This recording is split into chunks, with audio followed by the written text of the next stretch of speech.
미션 let's go 트러블을 찾으러 Assalamualaikum. Hai. Kami dari kelompok 2. Saya Yudia Kamila Amalia. Saya Desi Rizky Fitriani. Saya Rahma Junita. Saya Naswa Nabila. Dan Nur Afida. Di sini kami akan mengedukasi mengenai Kekerasan seksual Dan bullying agar mahasiswa dan mahasiswi IKIP Siliwangi terbebas dari dua kasus tersebut, yaitu anti kekerasan seksual dan bullying. Check it out. Halo, saya Nur Afida. Di sini akan mengenalkan pengenalan isu. Pengenalan isu itu apa ya? Yang pertama, sangat memerlukan di era modern ini adalah masih banyak kasus bullying yang terjadi baik secara fisik, verbal, dan terselubung maupun dengan cyberbullying. Bullying adalah masalah yang berkelanjutan di sekolah dan di banyak tempat lain di luar sekolah dan terlepas dari semua publisitas dan program selama beberapa tahun ini dan tampaknya tidak berkurang sama sekali.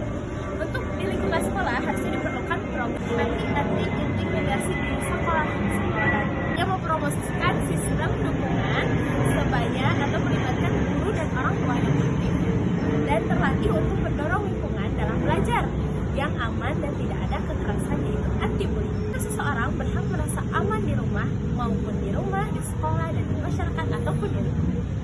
Bullying bukanlah bagian normal dari tumbuh dewasa. Penelitian menunjukkan bahwa perilaku bullying ini, yaitu pelakuan intimidasi, biasanya tidak hilang dengan sendirinya dan seringkali bertambah buruk dan sering berjalannya waktu, atau ini perlu ditangani secara langsung. Oleh karena itu, untuk menghentikan perilaku bullying ini, semuanya kalangan perlu mendukungkan anak-anak atau orang-orang yang melakukan tidak baik atau mengalami tindakan bullying.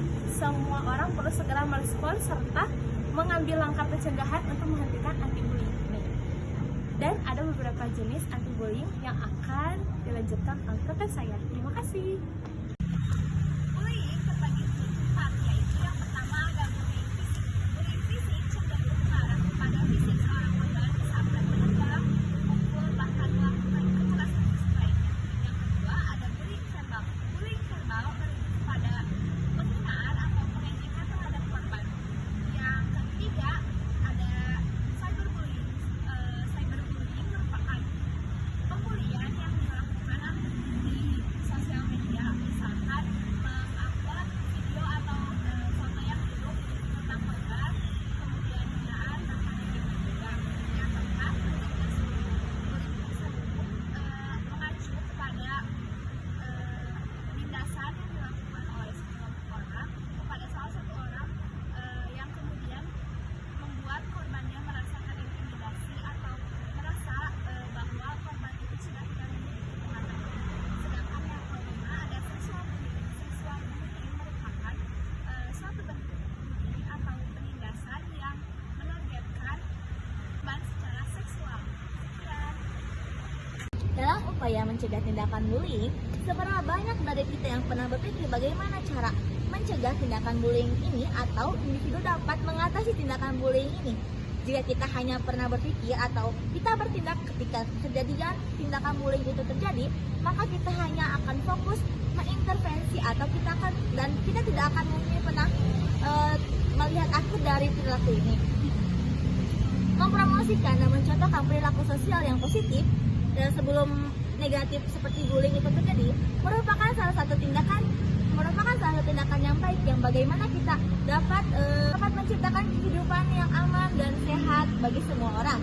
Maka dari itu, kita sebagai mahasiswa, sebagai masyarakat dan sebagai keluarga, sebaiknya kita perlu memperhatikan dan menghentikan di sekolah, baik di sekolah, di rumah atau di lingkungan sosial. Upaya yang dilakukan pemerintah untuk memberantas tindakan bullying ini adalah dengan menerapkan peraturan pendidikan dan kebudayaan Undang-Undang Dasar pada nomor 82 tahun 2015 yang dimana tindakan bullying ini terdapat dua sanksi. Yang pertama, teguran lisan, teguran tertulis, atau sanksi yang bersifat edukatif kepada peserta didik.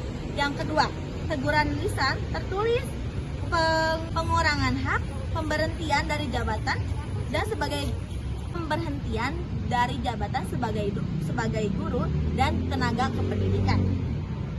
Tidak hanya itu, karena perilaku bullying juga diancam dengan Undang-Undang Nomor 35 Tahun 2014, yaitu ancaman pidana penjara paling lama 3 tahun 6 bulan atau denda sebanyak 72 juta rupiah. Dan Undang-Undang Nomor 11 Tahun 2008 secara spesifik menjelaskan tentang hukum bagi perilaku perundungan cyber atau cyberbullying yang dapat dipenjara paling lama 6 tahun atau denda maksimal 6 miliar. Perilaku bullying juga bisa mendapatkan sanksi sosial yang mungkin lebih berat daripada sanksi hukum. Sekian, terima kasih. Sekarang kekerasan seksual, jadi Kementerian Pendidikan, Kebudayaan, Riset dan Teknologi Kemendikbudristek telah menerbitkan Permendikbudristek tentang pencegahan dan penanganan kekerasan seksual di lingkungan pendidikan tinggi atau Permen-PKS. Langkah ini merupakan komitmen serius Kemendikbudristek dalam upaya pencegahan dan penanganan kekerasan seksual di lingkungan pendidikan Indonesia untuk memastikan terpenuhinya hak dasar atas pendidikan bagi seluruh warga negara. Hal ini dilakukan sebagai bentuk perwujudan pasal 31 Undang-Undang Dasar Negara Republik Indonesia tahun 1945 serta tujuan pembangunan berkelanjutan khusus tujuan 4 mengenai pendidikan dan tujuan 5 mengenai kesetaraan gender. Dengan memastikan upaya menghentikan kekerasan seksual di lingkungan satuan pendidikan berjalan tanpa menghambat warga negara dan melanjutkan pendidikannya. Selanjutnya ada definisi kekerasan seksual. Kekerasan seksual adalah setiap perbuatan merendahkan, menghina, melecehkan dan atau menyerang tubuh atau fungsi reproduksi seseorang karena ketimpangan relasi kuasa atau gender yang berakibat atau dapat berakibat penderitaan psikis atau fisik termasuk dalam mengganggu kesehatan produksi seseorang dan hilang kesempatan melaksanakan pendidikan dengan aman dan optimal. Apa itu ketimpangan relasi kekuatan atau gender? Menurut Komnas Perempuan 2017, ketimpangan relasi kuasa atau gender adalah sebuah keadaan terlapor menyalahgunakan sumber daya pengetahuan, ekonomi, atau penerimaan masyarakat atau status sosialnya untuk mengendalikan korban.